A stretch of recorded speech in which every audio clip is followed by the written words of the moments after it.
Hey everybody, Joseph Rothschild here, aka...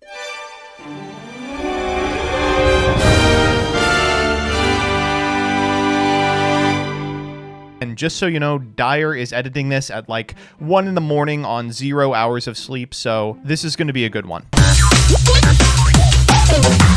Today we're talking about Cyberstorm Access. So if you're unfamiliar, Yu-Gi-Oh! Is about to release a meta-defining set in Syac momentarily. It's got a bunch of really powerful cards, but the two archetypes that have dominated discussion are Purrley, a series of fluffy whittle boys that lose to Droll and Lockbird, and Super Heavy Samurai, a series of machines that lose to Droll and Lockbird. Now I'm a jerk and everybody loves me. But that's not all that's in the set. Outside of two very powerful archetypes are almost 100 game-determinative meta-warping cards. Today I'm asking, what cards that aren't receiving a lot of attention are you excited for? And I began with Sakitama.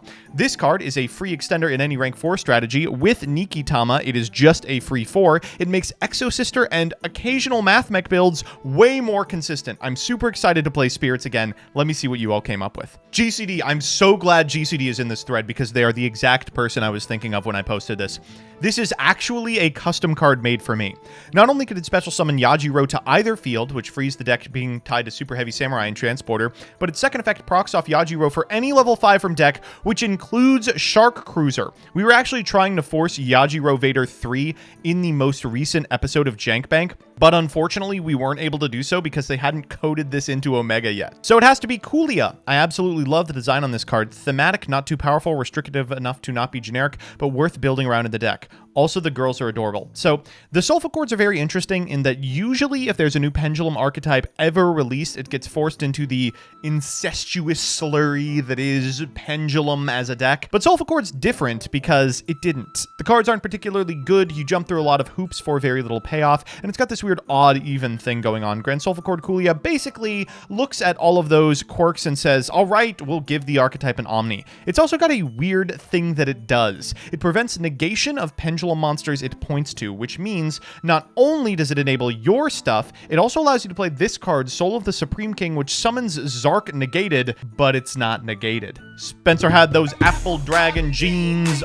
boots with the fur. I really want to play this in Sword Soul. Being able to end on more than just Chi Shao plus a 10 is going to be amazing. This is going to be great in pretty much any Synchro deck. You know, I will be making Infinitrack Riverstorm with this as material, activating Infinitrack Allied to the Riverstorm with an activating Outrigger extension to make an Arise Heart that can't be targeted or destroyed by card effects and turns my opponent's monsters to defense. See, he's saying that, but all I'm hearing is bat.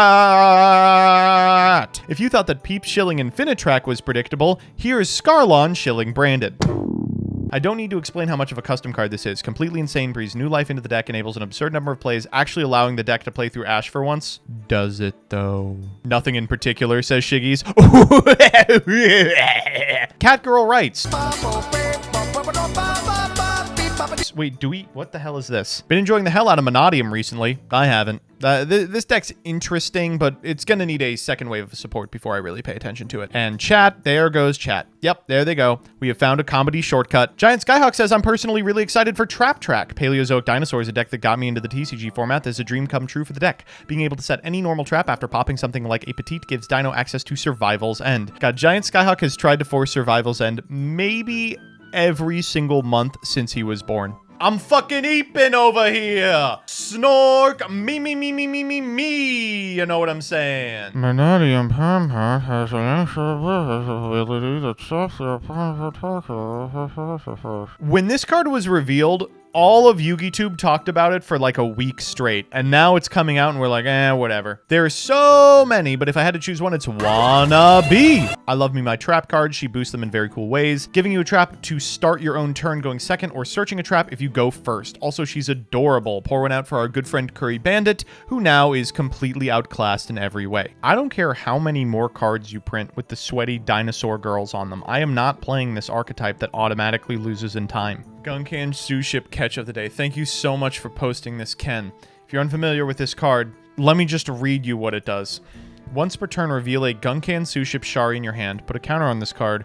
Reveal a Gunkan Xyz monster from your extra deck, and your opponent declares a Gunkan monster's card name except Zoo Ship Shari that is mentioned on any Gunkan Xyz monster. Then you add that card from your deck to your hand. Now, I know what you're thinking. What the fuck does that mean? Let me break it down for you. Your opponent enters your sushi restaurant. You make them a recommendation. They decide to take it or to order something else, and then you hand it to them. I love this fucking card. It's the greatest thing ever. And then, when this card in its owner's possession is destroyed by your opponent's card, your opponent pays 500 for each counter on it. That's right. They pay the bill. It's the funniest card in Yu-Gi-Oh's history. The new Constellar cards.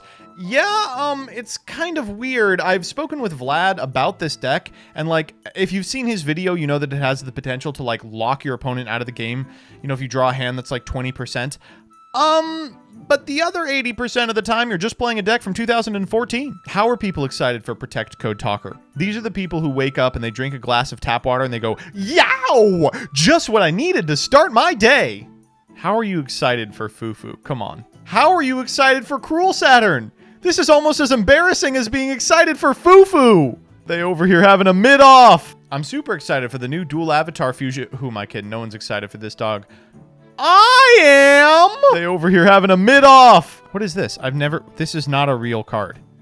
Who is out here standing Votis? When this card is normal summoned, you can excavate the top 3 cards of your deck. And if you do, you can banish an excavated monster and add a monster with the same name to your hand from your deck or from the other excavated cards, then shuffle the rest into the deck.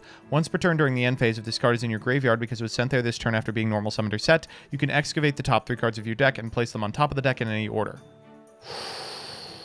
Yeah, this is going to tear up the Edison metagame for sure. Took 20 years, but Yu-Gi-Oh! Finally has a second level 1 ritual monster after relinquished Cyber Sage. No shot, this is the second level 1 ritual. Holy shit, everything they just said was true. Like, that's actually true. What about the new Valet one? We don't have that shit. I don't even think I own any decks to use him in, but I like looking at him, and that's all that matters. I want this person's brain. Origin story's great. I think it's wonderful for the archetype to give them another spell card to search. Unfortunately, gay sex just doesn't cut it anymore. Anyway, I'm super excited for Cyberstorm Access, not only because of the cards that you all posted, but also because of Purrley and Super Heavy Samurai. I just hope there's not a deck better than both of those currently legal by the time this is posted. By the way, did you all know that Monadium Primeheart has a special defensive ability that stops your opponents from targeting it with card effects? No monsters facing Monadium Primeheart will be safe due to its multiple energy blades. Find this powerful card in Cyberstorm Access, releasing May 5th.